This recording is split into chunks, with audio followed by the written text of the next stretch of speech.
One of the most recognized consequences of aging is a decline in immune function, illustrated by vulnerability to dying from the flu, a poor response to vaccinations.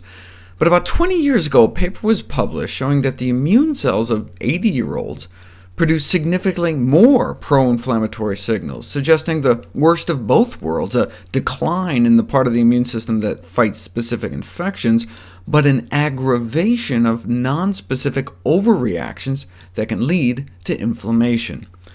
This has since been formalized in a concept referred to as inflammaging, chronic low-grade inflammation we now know is typical of aging, which may be responsible for the decline and the onset of disease in the elderly. So what can we do about it?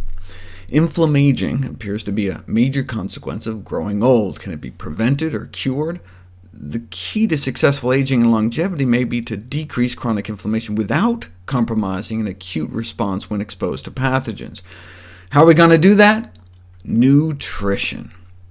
What we eat is probably the most powerful and pliable tool that we have to attain a chronic and systemic modulation of the aging process.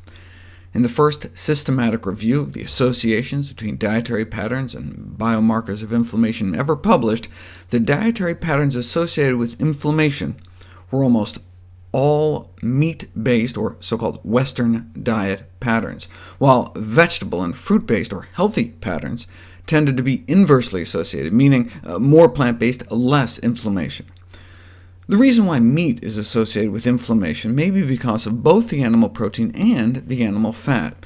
In the first interventional study that separately evaluated the effects of vegetable and animal protein on inflammatory status as it relates to obesity and metabolic syndrome when you're trying to lose weight, what they found was that a higher intake of animal origin protein, specifically meat, is associated with higher plasma levels of inflammatory markers in obese adults.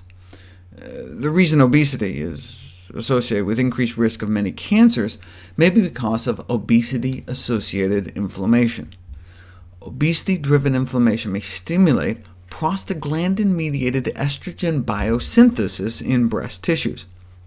That means the inflammation may activate the enzyme that allows breast tumors to make their own estrogen via this inflammatory compound called prostaglandin. If you measure the level of prostaglandins in women's urine, it correlates with breast cancer risk. And how do you get high levels of this inflammatory compound? Smoking, a high saturated fat diet, and obesity. Why does eating saturated fat lead to prostaglandin production? Because prostaglandins are made from arachidonic acid, and arachidonic acid is a major ingredient in animal fats. And so animal fats contain arachidonic acid. Arachidonic acid is what our body produces inflammatory compounds like prostaglandins with, and they can then go on to stimulate breast cancer growth, and may also play a role in colon cancer, lung cancer, or head and neck cancer as well. Whereas whole plant foods have anti-inflammatory effects, though some plants are better than others. The folks made to eat 5 a day of high antioxidant fruits and vegetables, like berries and greens, had a significantly better impact on reducing systemic inflammation and liver dysfunction compared to 5 a day of the more common low antioxidant fruits and veggies, like bananas and lettuce.